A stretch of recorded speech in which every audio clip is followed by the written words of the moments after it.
The year is coming to a close and most grapes have been harvested except for small amounts left in the vineyards for ice wine and other specialty wines. 2024 did not feel like it in many countries, but it's likely going to be the hottest year on record and the first year to cross the 1.5 degrees Celsius mark from the pre-industrial average. But this is the global average. On a national or regional level, the picture was much more complex and many wine growing regions experienced a difficult season. So let's go around the globe across some of the main growing regions in Europe and the US in order to find out what we can expect from the 2024 wines.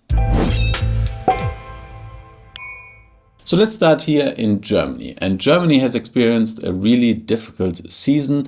Production levels have dropped 10% from the 10-year average to 7.9 million hectoliters of must. This year saw significant weather issues, including spring frost affecting flowering and heavy rainfall during summer impacting vine health. Spring frosts are becoming a bigger issue in many growing regions, not because it's getting colder, but because it's getting warmer earlier, so vegetation starts earlier, and then sudden changes in temperature in April or May will impact the small and unprotected growth of the vine and might really impact the potential yield of a vineyard. Not all growing regions experienced the frost equally. The biggest impact was in eastern Germany, in Saxony and Saale-Unstrut, where they reported losses of up to 73%. That's massive. I mean, imagine you have a business and all of a sudden you're just able to produce 1/4 of your normal production.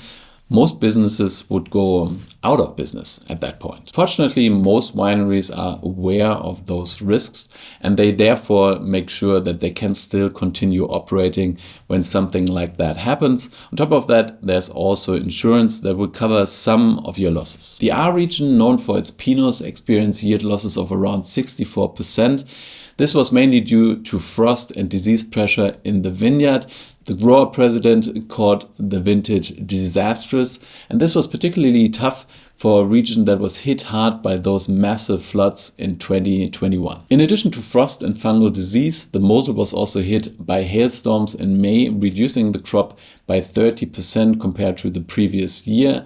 They are expecting to bring in the smallest crop in 50 years. The two biggest regions, Rheinhessen and Pfalz and the Rheingau, they all fared pretty well as they mainly avoided the frost issue and produced a pretty stable production compared to the previous year. However, all of Germany experienced a cooler season, and while it's really difficult to say at this point how the wines will turn out, I guess that they will be a little bit more on the lighter side, lower in alcohol, more freshness, more aromatics probably as well, but less concentration on the palate. This is also one of those years when you should really seek out the better producers, as they are likely going to have a more severe selection of grapes in the vineyard and the winery in order to live up to their own quality standards. Talking about quality standards, before I continue with the other wine growing regions, let me first thank the sponsor of this video, Tailor Store. I'm tall and I have long arms, and it's therefore sometimes difficult for me to find a shirt that fits.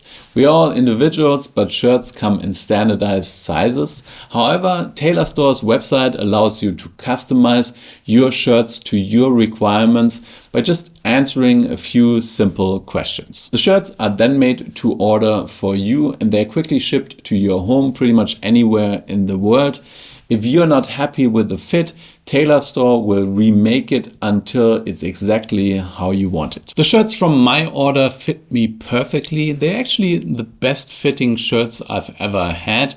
They do not lose their shape if you wash them, and they are also very comfortable to wear. Tailor Store launched more than 20 years ago and they've accumulated more than 300,000 happy customers, and I'm one of them now. So head over to Tailor Store by clicking the link in the description and use the discount code Konstantin25 in order to get 25% off of your order. Thank you to Tailor Store for sponsoring this video, and now let's move on to La Grande Nation, also known as France. At a national level, the 2024 vintage in France appears to be 15% lower compared to the 2019 to 2023 average. Besides mildew and rot, frost and hail, many vineyards have been affected by poor fruit set due to cold and wet growing conditions in spring. One region that was hit hard was Champagne, suggesting that your Champagne purchases will not get cheaper anytime soon. The winter conditions were generally mild except for a period in January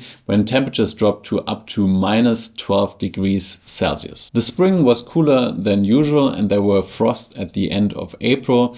There was a lot of rainfall and there wasn't a lot of sunshine, so the soils were really saturated with water, making it very difficult to go into the vineyards and do all of the works that are required at the beginning of the season. The frost affected 9.2% of all of the vineyards, and while frost is fairly common in Champagne, this was above the 10-year average. The flowering came 6 days later, and due to those difficult growing conditions, the fruit set was very uneven. There were also issues with mildew. Mildew generally refers to two different diseases that can affect the vines and the grapes and will in general lower the quantity. The two main types of mildew are powdery and downy mildew. Downy mildew, aka Peronospora, attacks all of the green bits of the vine.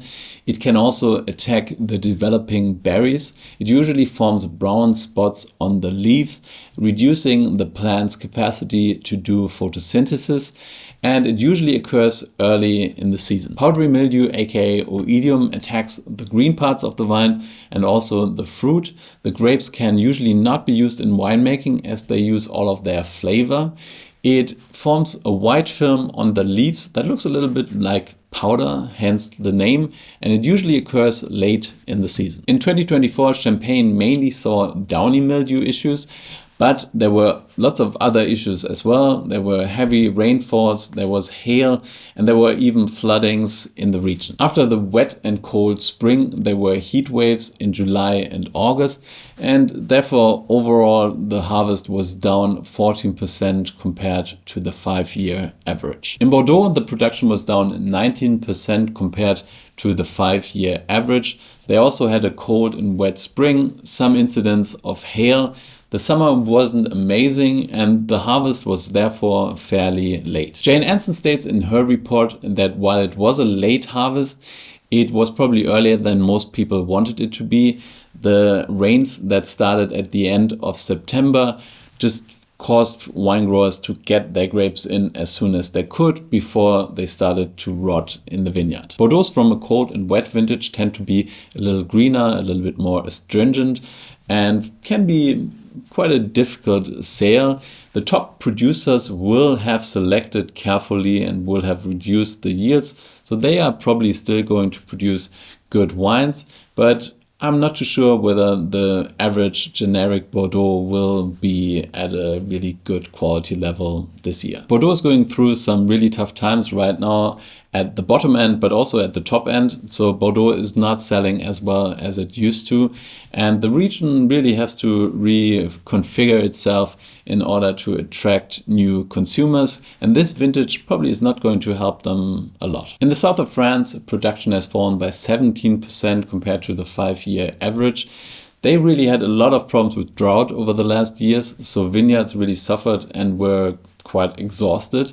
On top of that, they had a fairly wet start to the summer and therefore had problems with poor fruit set and the spread of mildew. In the small region of Jura, the production has fallen by 62% compared to the 5-year average, which is obviously massive. I mean, Jura is always kind of going up and down, and they often have really poor vintages. In the Loire and Burgundy, production has fallen by 16 and 17% compared to the 5-year average, mainly due to mildew, but also due to poor fruit set. So let's move on to Italy, where La Vita was anything but dolce, particularly in the north. In the north, there were hailstorms and lots of humidity and rain, especially in the northeast.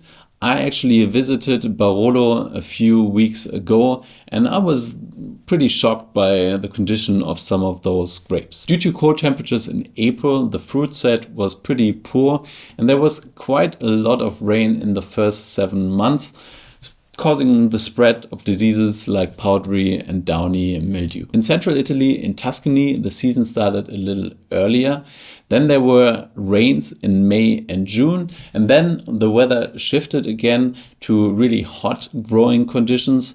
The harvest therefore started in August for whites and in September for most of the Sangiovese. In southern Italy it was really hot with a lot of sunshine, causing different kinds of issues. Further up north in Austria, the season started fairly early due to a warm spring, and the summer was really hot, resulting in an early harvest. But it wasn't all sunshine and rainbows. They also had late spring frost, and they had severe storms and hail in some regions, really impacting the yields. The production volume is down 20% compared to the 5-year average, making me wonder whether there's any place that actually had a good year in 2024. Spain certainly didn't have a great year if you look at the massive floods that hit in particular the Valencia region, but also other regions at the end of October, destroying houses, cities, livelihoods, and killing hundreds of people. But those rains came after the vast majority of the harvest was already done.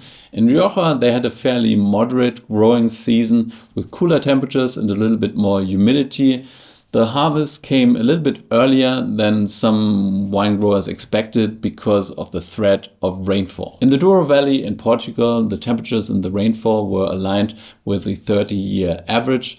The season started as normal. The April was the hottest April ever recorded, but the harvest took place a little bit later than normal. On the other side of the pond in Napa Valley, California, the season started with heavy rainfalls in winter, then followed a heat spell that started in June. July was the hottest month on record, and the harvest started a little bit earlier than in 2023. So while I didn't get to cover all of the regions, this video should give you a little bit of an indication of what you should expect from the 2024 vintage. This year comes at a difficult time for the wine industry in general, as demand has decreased over the last few years, which means that it's maybe not so bad that volumes are down as well. And maybe some of those volumes are down because some of those producers have decided to pick less, as they don't really manage to sell their inventory anyways. I think that many of the wines from the 2024 vintage will be more on the lighter and fresher side, which generally suits my taste profile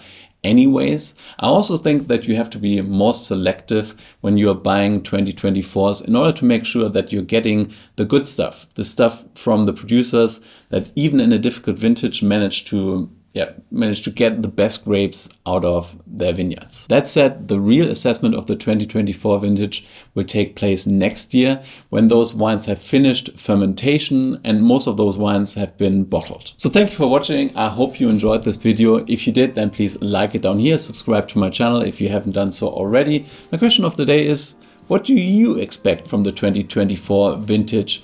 Do you have any insights? Let me know down below in the comments. But whatever you do, stay thirsty.